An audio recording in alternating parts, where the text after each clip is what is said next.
안녕하세요. 손오공의 하늘 묵상 왕초보 유튜브의 9번째 시간입니다.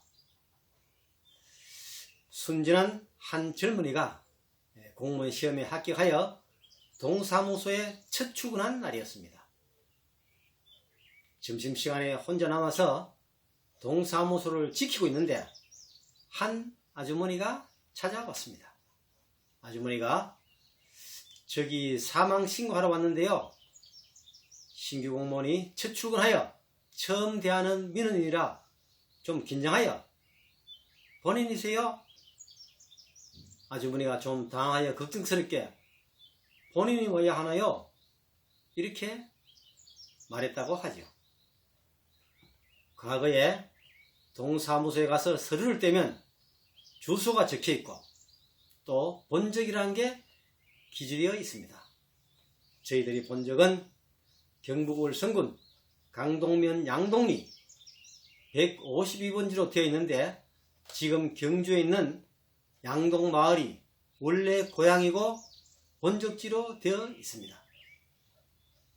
젊은 시절 집안 어른들을 따라서 옛 조상들이 계시는 경주에 가끔씩 다녀온 적이 있습니다.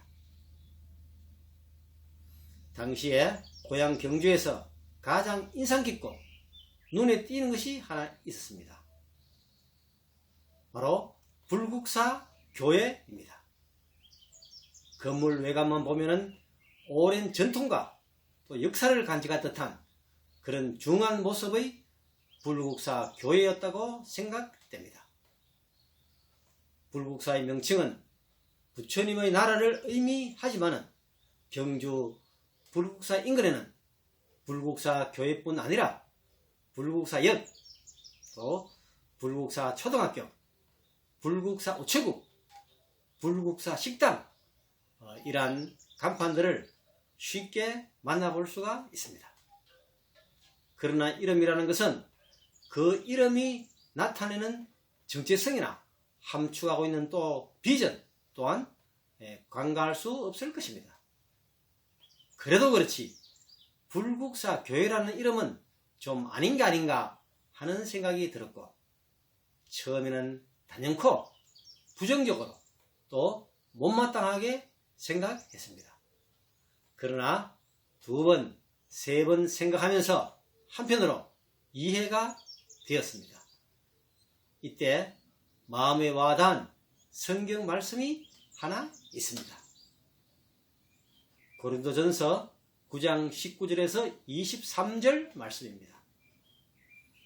내가 모든 사람에게 자유하였으나 스스로 모든 사람에게 종이 된 것은 더 많은 사람을 얻고자 함이라.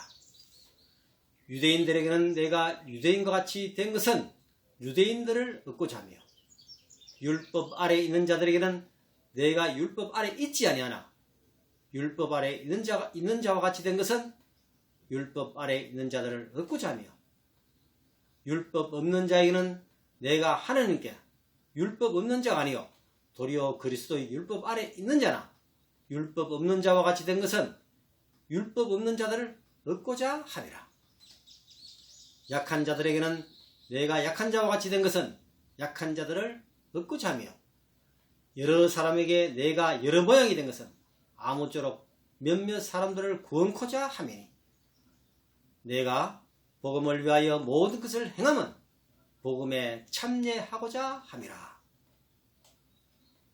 이 말씀은 복음을 전할 때에 만나는 사람에 대한 바울의 지혜로운 전도 방법을 설명하고 있습니다.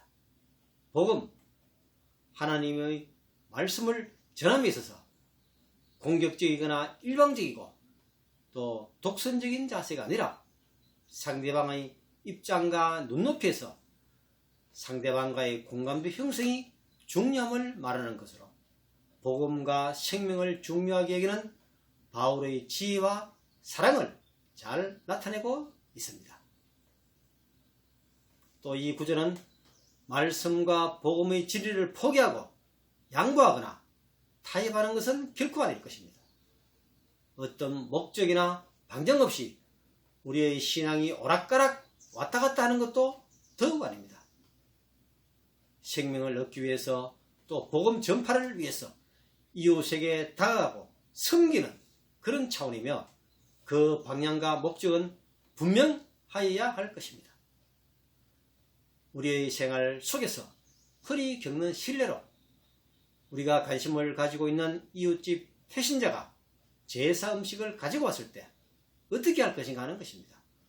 한 생명과 영혼을 그리스도께로 인도하기 위해서 사소하고 중요하지 않는 율법과 의식 관례는 극복할 수 있어야 한다는 것이겠죠. 조선시대 우리나라 선교 초기에는 외국 선교사들이 지역 주민들의 제사까지 돌봐주고 참여했다고 하지 않습니까? 여기서 또 성경 말씀을 묵상하는데 매력적인 부분이 있습니다. 성경 말씀은 인간의 상식과 합리성으로 잘 이해되지 않는 역설적인 진리가 있다는 것입니다. 진리가 너희를 자유케 하리라는 말씀과 같이 19절에 성도는 말씀을 통해서 모든 것의 자유인입니다. 그 자유인만이 스스로 모든 사람에게 종이 될 수 있는 자격과 능력까지 가질 수 있는 자유가 주어진다는 것입니다. 미국에는 CIA, 러시아에는 SVR, 영국에는 SS라는 국가정보기관이 있습니다. 우리나라에도 국가정보기관이라는 게 있습니다. 이러한 정보기관이 해외에서 활동할 때에 국가의 중요한 정보를 수집한다는 그 목표를 가지고 때로는 식당 종업원으로, 때로는 노숙자로, 때로는 전문 직업인으로 자신의 신분을 변장하여 활동한다고 합니다. 하나님도 인간의 죄를 해결하고 또 구원하기 위해 또 인간의 눈높이에서 소통하기 위해서 인간의 모습으로 이 땅에 오셨지만 하나님이라는 본성과 정체성을 버리신 적이 없습니다. 바울도 모든 사람에게 종된 모습을 보이며 여러 사람에게 여러 모양이 되어 모든 것을 행한다는 것은 복음 전파에 참여하고자 함이라고 강조하고 있습니다. 여기서 우리가 조심하고 경계해야 할 부분도 있습니다. 목적과 수단이 뒤바뀌는 목적과 수단의 도치 현상입니다. 주변 사람들에게 종된 모습, 여러 가지 낮은 모습으로 다가가는 것은 생명을 얻고 복음을 전하는 것이 목적이지만 그 목적은 희석되고 수단과 방법에 열중하다가 적당히 현실과 타협하고 양보하고 무분별하게 유약해져서 세속적인 율법에 빠질 수도 있다는 것입니다. 오래전의 이야기입니다. 그 당시 신앙생활을 하지 않는 사랑하는 집안 가족 중에 한 사람이 몸에 이상이 오고 질병이 찾아왔습니다. 대학병원과 크고 작은 병원을 돌아다니면서 검사를 받고 치료를 받았지만 정확한 병명도 알 수 없고 치료도 잘 되지 않았습니다. 목사님과 장로님들이 오셔서 환자를 위해서 기도하는 과정에서 귀신 들린 병이라는 것을 알게 되었습니다. 많은 가족들이 함께 기도하면서 걱정하는 가운데 저는 당시 우리 지역 기독교의 대표라는 그러한 직함을 맡고 계시고 평소에 신뢰하는 목사님이어서 그 교회 목사님께 상담도 하고 또 도움을 좀 받기 위해서 교회에 전화를 하게 되었습니다. 교회에서 계속 전화를 넘기면서 다른 사람을 바꿔주는데 행정비서, 또 일정비서, 수행비서라는 분들이 번갈아 가면서 전화를 바꾸어 받았습니다. 저는 교회에 비서라는 직함이 있는지 그때 처음 알게 되었습니다. 그때 그중 한 분과 통화를 하는데 자기 교회에 등록된 성도인지 제게 물었습니다. 제가 그 교회에 등록된 성도가 아니라고 하니까 등록 성도가 아니면 안 되고 등록된 교회에 가서 이야기해 보라고 했습니다. 등록된 교회에서는 지금 며칠째 목사님과 장로님이 오셔서 기도하고 있고 상황이 좀 여의치 않아서 걱정이 되어 전화를 했는데 구청이나 경찰서 관할 구역 따지듯이 행정적이고 기계적인 답변을 해 주었습니다.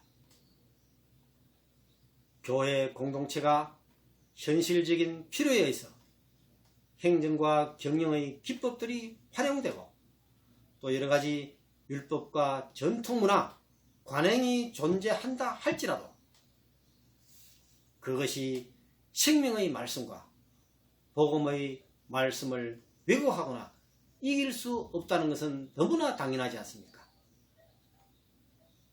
유대인이면 유대인, 이방인이면 이방인, 율법을 지키는 자, 또 지키지 않는 자, 약한 자와 강한 자, 모든 여러 모습의 사람들과 눈높이를 맞추고 모든 사람에게 종이 된 바울의 모습, 이러한 자세가 믿는 자, 또 믿음으로 사는 증인의 삶이 아닐까 생각해 봅니다.